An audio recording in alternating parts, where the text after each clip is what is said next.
ایک روزے کو چھوڑنے کا گناہ فرمایا گیا 600 سال تک اسے دوزخ میں رکھا جائے گا. 600 سال تک. یہ معمولی چیز نہیں ہے. اور جن کے پچھلے روزے قضا ہو چکے ہیں معاف نہیں ہوں گے. تھپڑ مار لیں گال پہ, توبہ توبہ کر لیں, معاف نہیں ہوں گے. توبہ تو کرنے کے ساتھ ساتھ قضا بھی کرنا ہوگا. جب موقع ملے سال بھر میں اپنے چھوٹے ہوئے روزوں کو واپس کرنا ہے. اس کی اہمیت میں آپ کو بتا دوں, ایک روزہ اگر جان بوجھ کر کے کسی نے توڑا یا چھوڑا تو جانتے ہیں اس کا کفارہ کیا ہے؟ اس کا کفارہ یہ ہے کہ اس کے بدلے میں دوسرے دنوں میں 60 روزے کنٹینیو رکھے. رمضان کا ایک روزہ پورا کرنے کے لیے 60 روزے رکھنے پڑ جائیں گے. ہاں اگر کسی عذر کی وجہ سے, کسی تکلیف کی وجہ سے چھوڑا تھا, آپ مسجد میں بیٹھے ہیں, ادب سے بیٹھے ہیں, حالانکہ ایک آدھے گھنٹے کے بعد جسم کو پھیلنے کی حاجت ہونے لگتی ہے, تھوڑا پیر پھیلا لوں, پیٹھ کو ٹیک دے دوں, نہیں کرتے آپ, اس لیے کہ آپ کو احساس ہے کہ امام صاحب دیکھ رہے ہیں, مفتی صاحب دیکھ رہے ہیں, یا پھر مجمع میں لوگ دیکھ رہے ہیں. تو یہاں پر ہمارے دیکھنے کے احساس سے آپ کے پیر نہیں پھیلتے ہیں, آپ پھیل کے نہیں بیٹھتے. تو ہم میاں نہ سزا دینے والے نہ جزا دینے والے ہیں. یہی احساس اگر اللہ کے دیکھنے کا ہو جائے کہ میرا رب مجھے دیکھ رہا ہے, تو پھر آپ کو کسی نگرانی کی ضرورت نہیں, کہیں کسی سی سی ٹی وی کی ضرورت نہیں. اللہ کا خوف اگر بندے کے دل میں آ جائے, وہ ہر لمحے, ہر گھڑی, ہر علاقے میں محفوظ رہتا ہے, اپنے آپ کو محفوظ رکھتا ہے. میرے عزیزو, 4 سال کی عمر ہے امام اہل سنت فاضل بریلوی رحمۃ اللہ علیہ, امام محمد رضا خان رحمۃ اللہ علیہ, 4 سال کی عمر میں روزہ رکھ لیا. گرمیوں کی شدت تھی, گھرانہ علمی گھرانہ ہے, باپ بھی بڑے عالم دین, دادا بھی بڑے عالم دین ہیں. 4 سال کی عمر میں روزہ تو رکھ لیا, اور جب تھوڑی دوپہر ڈھل گئی, اچھوں کی حالت دھوپ کے دنوں میں خراب ہونے لگتی ہے, تو شام ہونے کو قریب تھی کہ ایک کمرے کے اندر دادا محترم نے پوتے کو بند کر دیا, اور کچھ پھل فروٹ ساری چیزیں اندر رکھ کر کے دروازہ باہر سے بند کر لیا. کہا بیٹا کھا لینا, میں کسی کو بتاؤں گا نہیں, کسی کو نہیں بولوں گا. 4 سال کی عمر ہے, تمہارا روزہ بھی رہے گا, کھا کر کے تھوڑا پیٹ ہلکا کر لینا.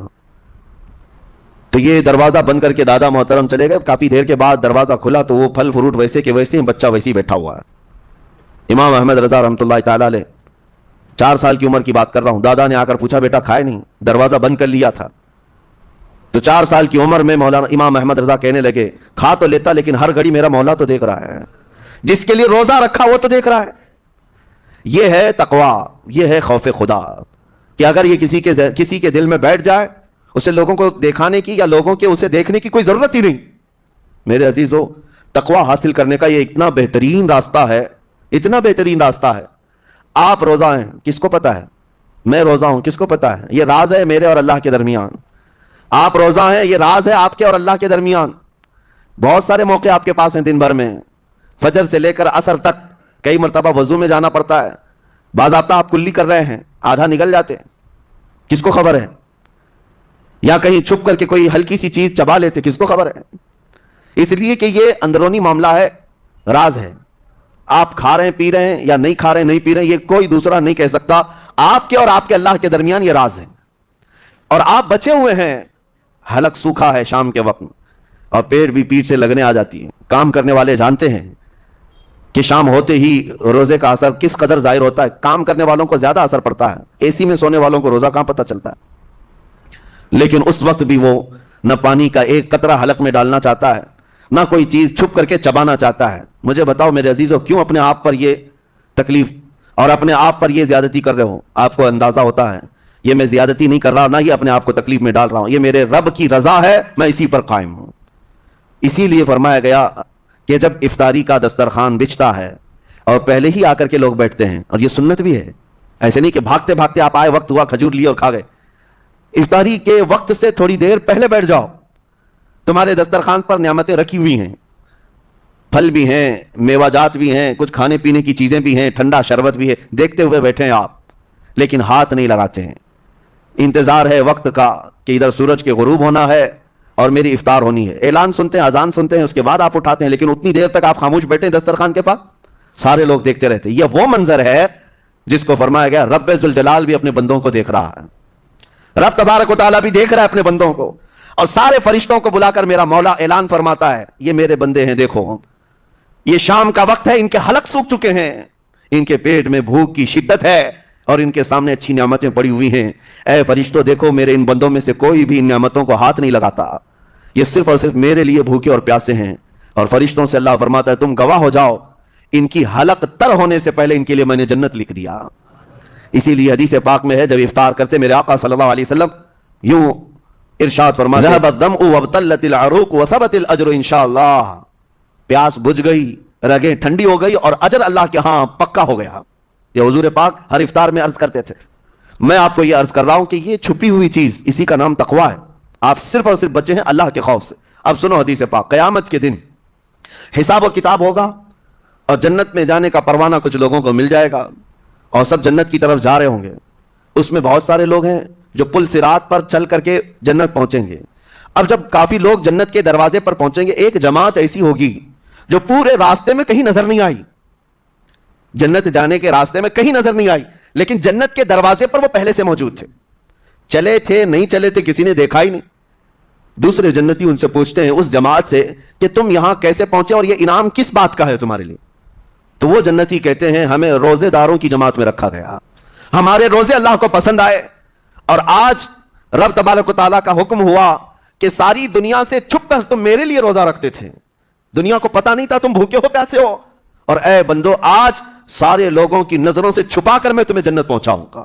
وہ ایک جماعت ایسی ہے جو راستے پر چلتی ہوئی نظر تو نہیں آئی لیکن جنت میں پہنچ گئی، وہ روزے داروں کی ہے.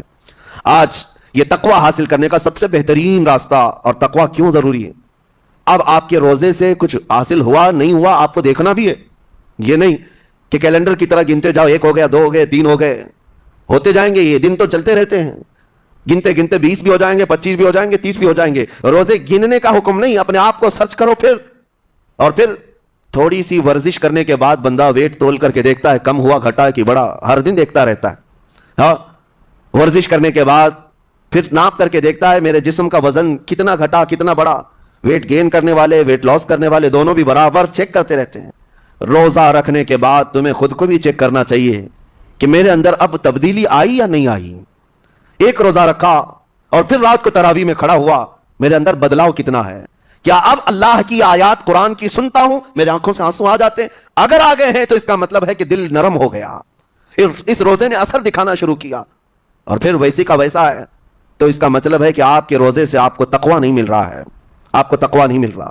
خوف خدا جب آتا ہے تو انسان کا دل موم ہو جاتا ہے، نرم ہو جاتا ہے، اور اللہ کے عذابات سے، جہنم کے خوف سے، قبر کی سختیوں سے وہ رو پڑتا ہے، اس کی آنکھیں بہنے لگ جاتی ہیں. اور جب دل سخت ہوتا ہے پتھر کی طرح تو اسے نہ اللہ کی آیتیں رلاتی ہیں نہ آخرت کا تصور اسے ہلاتا ہے. اس لیے قیامت کے دن کے بارے میں آپ کو بتاؤں، نبی پاک صلی اللہ تعالی علیہ وسلم کی امت کی طرف جہنم کی آگ شعلے لپکاتے ہوئے بڑھتی آ رہی ہوگی بہت تیزی سے. قریب ہے کہ وہ جہنم کی آگ سب کو اپنے لپیٹ میں لے لیں. وہاں کھڑے ہوئے بہت سارے لوگ اپنے اپنے اعمال کا صدقہ پیش کرنے لگے. حاجی اپنے حج پیش کر رہے ہیں، نمازی اپنے نماز، روزے دار اپنے روزے. کہ جہنم ہماری یہ نیکیوں کا صدقہ رک جا. جہنم کی آگ بڑھتی چلی آئی، بڑھ رہی تھی. جبرائیل امین علیہ الصلوۃ والتسلیم حاضر ہوتے ہیں بارگاہ مصطفیٰ صلی اللہ علیہ وسلم میں. ایک پانی کا پیالہ انہوں نے پیش کیا اور کہا یا رسول اللہ صلی اللہ علیہ وسلم یہ پانی آپ اس آگ پر چھڑک دیں. نبی پاک صلی اللہ تعالی علیہ وسلم نے وہ پانی اس آگ کی طرف پھینکا تو آگ دور چلی گئی، جو جہنم کی آگ اچانک بجھ گئی، کافی دور چلی گئی جو امت کی طرف لپک رہی. رسول رحمت صلی اللہ تعالی علیہ وسلم نے پوچھا جبرائیل سے یہ اتنا اثردار پانی ہے کون سا؟ یہ جبرائیل امین عرض کرتے ہیں یا رسول اللہ یہ آپ کے ان امتیوں کے آنسوؤں کا پانی ہے جو رات کھڑے ہو کر اپنے رب کے خوف سے رویا کرتے تھے. وہ اللہ کے خوف سے تھر تھراتے تھے، ڈر کر کے ان کے آنکھوں سے جو آنسو آتے. جبرائیل امین کہتے ہیں میں نے وہ آنسو جمع کر رکھے تھے اور وہ آج میں نے آپ کے سامنے پیش کیا. ایک آنسو کا قطرہ جہنم کی آگ بجھانے کے لیے کافی ہے. موتی سمجھ کے شان کریمی نے چن لیے قطرے جو گرے تھے عرق انفعال کے. عزیزان گرامی وقار، یہی وہ تقویٰ ہے، یہی وہ خوف خدا ہے جس کے متعلق اللہ قرآن میں فرماتا ہے لعلکم تتقون، تاکہ تمہیں تقویٰ مل جائے. اسی لیے روزے رکھے گئے ہیں، روزے فرض کیے گئے ہیں. تمہارا دل اگر سخت کا سخت ہی رہ گیا تو روزے اثر نہیں کر رہے ہیں، روزے اثر نہیں کر رہے. اور ظاہر سی بات ہے کاموں میں برکت نیت سے ہوتی ہے، کسی بھی عمل میں برکت اچھی نیت سے ہوتی ہے. اگر کوئی روزہ اس لیے رکھ رہا ہے، جیسے بہت سارے فائدے گنائے جاتے ہیں نا، روزہ رکھنے سے کینسر نہیں ہوتا، روزہ رکھنے سے جسم کے فاسد مادے ختم ہو جاتے ہیں، نکل جاتے ہیں، ڈاکٹرز بھی مشورہ دیتے ہیں مہینے میں 1 مرتبہ، ہفتے میں 1 مرتبہ باڈی کو فری چھوڑنا چاہیے. تو یہ تو جسمانی فائدے تو رکھے گئے ہیں، لیکن اگر تم روزہ اس نیت سے رکھ رہے ہو کہ میری باڈی صحیح ہوتی رہے تو گویا کہ تم تو اپنی دنیاوی غرض سے روزہ رکھ رہے تھے. یہ فائدے تو ملنا ہی ملنا ہے، یہ فائدے یوں بھی ملیں گے اللہ تعالیٰ کی طرف سے آپ کو، لیکن نیت وہ نہیں. روزہ رکھنے کی نیت یہ ہو کہ میرا رب مجھ سے راضی ہو جائے اور مجھے رب تبارک و تعالیٰ کا خوف اور تقوی حاصل ہو جائے. نیت میں برکت ہے، اور جن کاموں کو آپ اچھی نیت سے کریں گے اسی طرح ان کاموں میں اثر بھی پیدا ہوگا. روزہ رکھنے سے پہلے آج نیت یہی کریں کہ مولا تعالیٰ یہ روزہ میرے تمام برے اعمال کے لیے کفارہ ہو جائے، یہ ڈھال بن جائے. جانتے ہیں آپ اپنے نفس امارہ کو روکنے کا سب سے بہترین آلہ بھوک ہے. بھوک، جتنا آدمی بھوک کے ذریعے سے اپنے نفس کو مار سکتا ہے دوسری کوئی چیز نہیں. آپ دیکھیں اس رمضان المبارک میں بہت ساری حلال چیزیں آپ کو حرام کر دی گئی ہیں. یعنی سحری سے لے کر افطاری تک. میں یہ نہیں کہہ رہا کہ شراب پینا حرام ہے، نشہ کرنا حرام ہے، وہ تو پوری زندگی پر حرام ہے. لیکن آپ کو چاول روٹی تو حلال ہے نا، سبزے سیب پھل فروٹ تو حلال ہے، لیکن یہ حلال چیزیں بھی اللہ نے آپ پر حرام رکھی ہیں، روزے کے عالم میں نہیں کھا سکتے. سحری سے لے کر افطار تک یہ حلال لقمے، پانی تو حلال ہے، پاک ہے، لیکن آپ کے لیے روزے کے عالم میں حرام ہے. اسی طرح شادی شدہ مرد اپنی عورت کے ساتھ زندگی بھر کبھی بھی جمع کر سکتا ہے، رات میں سو سکتا ہے، لیکن حالت روزہ میں وہ حلال کام بھی حرام ہے. حلال کام بھی حرام ہے، اپنی عورت سے جمع کرنا حالت روزہ میں کیوں روکا گیا؟ کھانا پینا بھی حلال تھا، عورتوں کے ساتھ شباشی بھی حلال تھی، لیکن روزے کے عالم میں ان حلال چیزوں کو روکا گیا. تو آپ سوچ سکتے ہیں اس چیز کو، سوچ سکتے. وجہ یہ ہے کہ حلال چیزوں سے آپ کو روک کر بڑے حرام چیزوں سے بچانا مقصود ہے. آج اگر اپنے آپ میں اتنا کنٹرول کر لے جاؤ کہ چند حلال چیزوں سے دن بھر بچ سکتے ہو، انشاءاللہ رمضان کے بعد بڑی حرام چیزوں سے بھی اللہ آپ کو محفوظ رکھے گا. میرے عزیزو، برا ہے ان لوگوں کا جن کو میرے آقا صلی اللہ تعالی علیہ وسلم نے دعائے ہلاکت فرمائی ہو. اس سے بدنصیب کوئی ہو سکتا ہے جن کے لیے رسول رحمت صلی اللہ تعالی علیہ وسلم کی دعائے ہلاکت ہوئی ہو. حضور صلی اللہ تعالی علیہ وسلم ایک دن مسجد نبوی شریف میں تشریف لے جا رہے تھے. منبر پر آپ نے قدم رکھا، آمین کہا. پھر دوسرے زینے پر قدم رکھا، آمین کہا. تیسرے زینے پر قدم رکھا، آمین کہا. خطبہ مکمل کیا. صحابہ نے پوچھا یا رسول اللہ صلی اللہ علیہ وسلم، ہر زینے پر آپ قدم رکھتے ہوئے آمین کس لیے کہہ رہے تھے؟ سنو، رسول پاک صلی اللہ علیہ وسلم ارشاد فرماتے ہیں کہ میں جب پہلے زینے پر قدم رکھا تو سید الملائکہ جبرائیل امین آئے اور دعا کرنے لگے. کیا دعا کیا؟ یوں کہا، یا رسول اللہ صلی اللہ علیہ وسلم، وہ شخص ہلاک و برباد ہو جائے جو آپ کا نام سنے اور پھر اس کے بعد درود نہ بھیجے. حضور فرماتے میں نے آمین کہا. حضور کا نام سنتے ہی آپ کی زبانوں پر درود آ جانا چاہیے. اللہم صلی علی سیدنا محمد وآلہ وصحبہ وبارک وسلم. میرے آقا فرماتے ہیں دوسرے زینے پر قدم رکھا تو جبرائیل امین نے یوں کہا، یا رسول اللہ صلی اللہ علیہ وسلم، وہ شخص ہلاک و برباد ہو جائے جو زندگی میں اپنے ماں اور باپ میں سے کسی ایک کے بڑھاپے کو پایا اور ان کی خدمت کر کے جنت نہیں حاصل کر سکا بلکہ ان کو ایسے ہی چھوڑے رکھا، ایسا شخص برباد ہو جائے. حضور فرماتے میں نے آمین کہا. پھر جبرائیل امین نے کہا تیسرے زینے پر قدم رکھتے ہی. میرے آقا فرماتے ہیں جبرائیل نے یوں دعا کی کہ اے اللہ کے رسول، وہ شخص ہلاک و برباد ہو جائے جو رمضان کا مہینہ پایا لیکن اس کا ادب نہیں کر سکا، اس کا احترام نہیں کر سکا. حضور فرماتے میں نے اس پر بھی آمین کہا. جس کی ہلاکت کے لیے جبرائیل امین دعا کر رہے ہوں اور اس دعا پر سید الانبیاء آمین کہہ رہے ہوں، ایسے شخص کی بربادی کا کیا انجام ہو سکتا ہے؟ وہ کتنا بد نصیب ہوگا. اسی لیے میرے عزیزوں، مسلمانوں میں یہ رواج ہی نہیں ہونا چاہیے کہ اٹھ کر کے پوچھتے رہیں روزہ ہے کہ نہیں ہے، روزہ ہے کہ نہیں ہے. مسلمان ہے تو روزہ ہے، اور یہ کوئی آپشنلی عبادت نہیں ہے کہ 4 رکھ لیا 2 نہیں رکھا. آپشنلی نہیں، یہ فرض عین ہے. ایک روزے کو چھوڑنے کا گناہ فرمایا گیا 600 سال تک اسے دوزخ میں رکھا جائے گا. 600 سال تک. یہ معمولی چیز نہیں ہے. اور جن کے پچھلے روزے قضا ہو چکے ہیں معاف نہیں ہوں گے. تھپڑ مار لیں گال پہ، توبہ کر لیں، معاف نہیں ہوں گے. توبہ تو کرنے کے ساتھ ساتھ قضا بھی کرنا ہوگا. جب موقع ملے سال بھر میں اپنے چھوٹے ہوئے روزوں کو واپس کرنا ہے. اس کی اہمیت میں آپ کو بتا دوں، ایک روزہ اگر جان بوجھ کر کے کسی نے توڑا یا چھوڑا تو جانتے ہیں اس کا کفارہ کیا ہے؟ اس کا کفارہ یہ ہے کہ اس کے بدلے میں دوسرے دنوں میں 60 روزے کنٹینیو رکھے. رمضان کا ایک روزہ پورا کرنے کے لیے 60 روزے رکھنے پڑ جائیں گے. ہاں اگر کسی عذر کی وجہ سے، کسی تکلیف کی وجہ سے چھوڑا تھا، بیمار تھا یا سفر میں تھا یا تکلیف کی شدت تھی، اس وجہ سے روزہ چھوڑا تھا، تو اس کے بدلے میں ایک روزے کی قضا ایک ہی روزہ ہوگی. لیکن بغیر کسی عذر کے، شہوت کی وجہ سے، نفس پرستی کی وجہ سے توڑا تھا یا چھوڑا تھا تو پھر 60 روزے رکھنے پڑ جائیں گے. اس سے اندازہ ہوتا ہے کہ ایک روزے کی اہمیت کیا ہے رمضان کے. اسی لیے میرے عزیزو، یہ روزے آسان ہیں، روزے آسان ہیں. اس کو رکھ لو، اس کی جزا بہت بڑی ہے، اس کی جزا بہت بڑی. ویسے بھی آپ دوسرے دنوں میں لیٹ ناشتہ کرنے کے بھی عادی ہیں، ممبئی والوں کا تو حال یہی ہے، 12 بجے کے بعد 1 بجے 2 بجے تو ان کے ناشتے ہوتے ہیں، دوپہر کا کھانا تو شام 5 بجے ہو رہا ہوتا ہے، بس وہ ناشتہ اسکپ کرنا ہے، دوپہر کے کھانے جو آپ کے ہوتے ہیں اس سے اور تھوڑا ایکسٹینڈ کر لیں تو افطاری کا وقت آ جاتا ہے۔ کوئی بہت بڑی دقت کی بات نہیں، کوئی بہت بڑے بوجھ کی بات نہیں، آسان ہے۔ آج الحمدللہ ہمارے 5 سال 6 سال کے بچے روزہ رکھ لیتے ہیں، تو بڑوں کو تو اللہ نے جو طاقت عطا کی ہے، روزہ ہرگز ترک مت کرو، لیکن ساتھ میں آج یہ میسج ضرور دوں گا، نیت یہ کرو کہ مجھے تقوی مل جائے، مجھے پرہیزگاری مل جائے، اور یہ آپ کو خود چیک کرنا ہوگا۔ روزانہ رات کو نماز میں کھڑے ہو جاؤ تراویح کے، دیکھو کہ کتنی تبدیلی آ رہی ہے۔ آج میں نے روزہ افطار کیا، میرے اندر بدلاؤ آیا کہ نہیں آیا؟ اور اگر نہیں آ رہا ہے، کوئی تبدیلی نہیں آ رہی ہے، تو اس کا مطلب ہے آپ تقوی نہیں حاصل کر رہے، آپ تو روزمرہ کی روٹین پر چل رہے ہو۔ روٹین پر چلنے کا مطلب یہ روزہ نہیں ہے، روزہ تقوی دے کر جاتا ہے بندے کو، روزہ خوف خدا دے کر جاتا ہے بندے کو۔ اسی لیے میرے عزیزوں، آج دیکھیں آپ بہت ساری برائیوں سے رمضان میں بچ جاتے ہیں، تھوڑی اور محنت کی ضرورت ہے۔ ہم نے دیکھا ہے بہت سارے گھروں میں، باقی عیاش گھروں کی مجھے کوئی وہ نہیں ہے، ان سے کوئی لینا دینا نہیں، لیکن نارمل مسلمانوں کے گھروں میں بھی ہوتا یہ ہے، عورتیں بچوں کو تلقین کرنا شروع کر دیتی ہیں، گانے بند کرو، ٹی وی بند رکھو، بہت ساری چیزیں بند رکھو کہ رمضان آیا ہوا ہے۔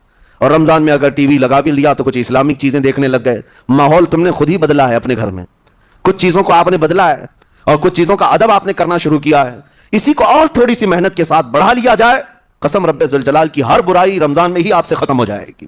جس کی کوئی چیز چھوڑنے پر نہیں چھوٹتی ہے، وہ رمضان میں کر کے دیکھ لے، اللہ کی بارگاہ میں یاد کرے کہ مولا دن بھر میں تیری رضا کے لیے بچ رہا ہوں، مجھے میری باقی زندگی میں ان گناہوں سے بچا لے۔ وہ رحمان ہے، جب وہ تمہیں اس کے بدلے میں جنت دیتا ہے تو یہاں برائیاں کیوں نہیں چھڑواتا؟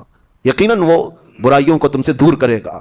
قرآن کا فرمان عالی شان لعلکم تتقون، اسی پر میں نے آپ کے سامنے بات رکھی ہے۔ روزے اس لیے فرض کیے گئے ہیں تاکہ تمہیں تقوی مل جائے، پرہیزگاری مل جائے۔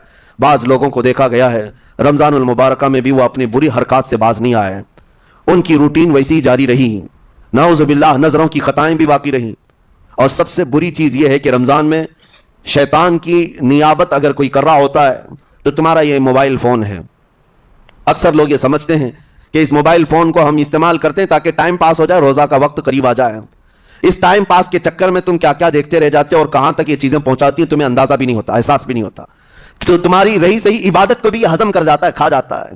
اس کے استعمال پر اگر کنٹرول ہے تو خوب استعمال کرو، لیکن کنٹرول نہیں ہے تو اے نوجوانوں اس کا بھی روزہ رکھو، اس انٹرنیٹ کی بلاؤں سے محفوظ ہو جاؤ۔ اس لیے کہ بہتوں کو میں نے دیکھا ہے ان کے دن بھر اور رات بھر رمضان میں سوشل نیٹ ورکس پر مصروفیت ویسی کی ویسی ہے جیسے دوسرے دنوں میں تھی۔ وہ رات بھر چیٹنگ میں بھی مصروف ہیں، ایک دوسرے کو ادھر ادھر بھیجنے میں بھی مصروف ہیں،